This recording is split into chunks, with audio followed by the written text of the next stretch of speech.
I'm Steve Arnold and welcome to the Train Room.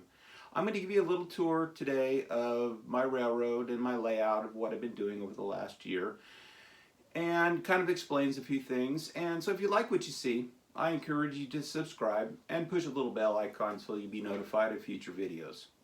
Let's get started. Okay, what I've got here is a DC layout that I started about a year ago. I got some end gauge in the mail from my brother-in-law, and it kind of started this whole thing. Basically what happened was this was an HO layout. It was a switching layout that filled the top of my desk.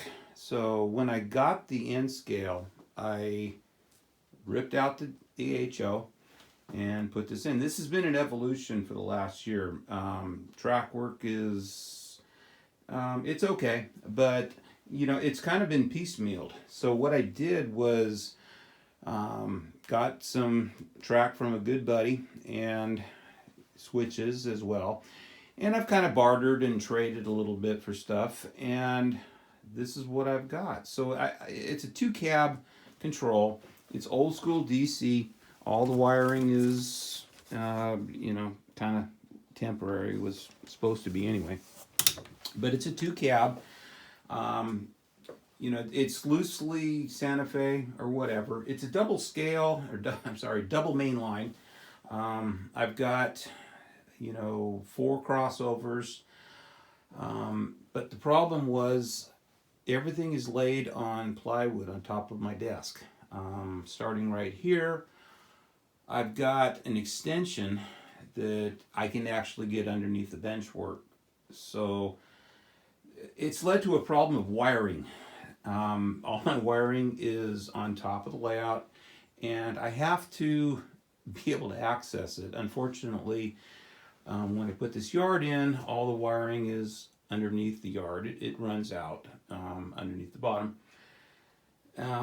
So what I've got going on, you know, with the mountains is I've got to be able to take everything out. So like here, you know, I've got, I think it's 4 sections that I can take out. We've got one here, we got one over here, and a section here. And this I'm not really sure what I'm going to do with it. You know, I don't know if I really want to put a tunnel in this or not, but basically what we got going here is a tunnel.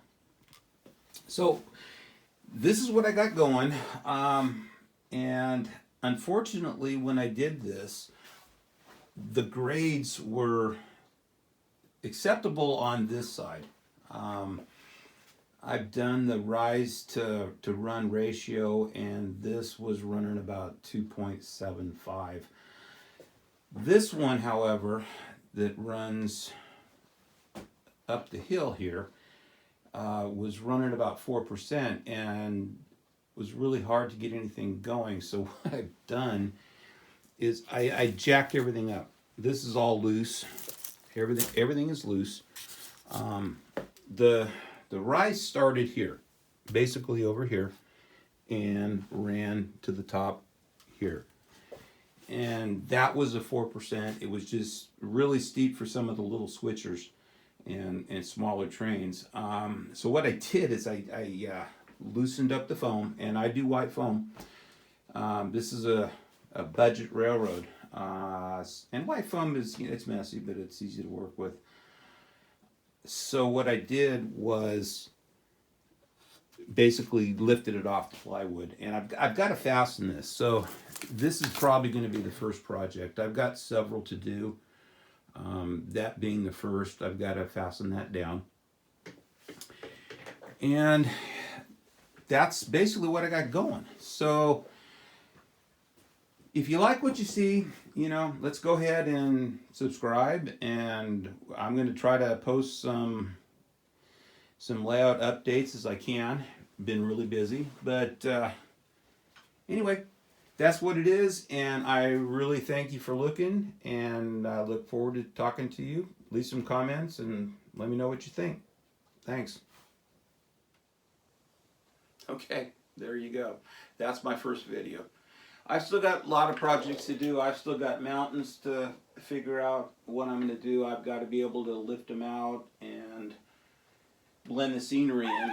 So, and I've got, I've got to fill in. I've got a lot of projects to do, so it's going to be an interesting ride. So, I really appreciate watching, and like I said, leave comments and let me know what you think. Thank you.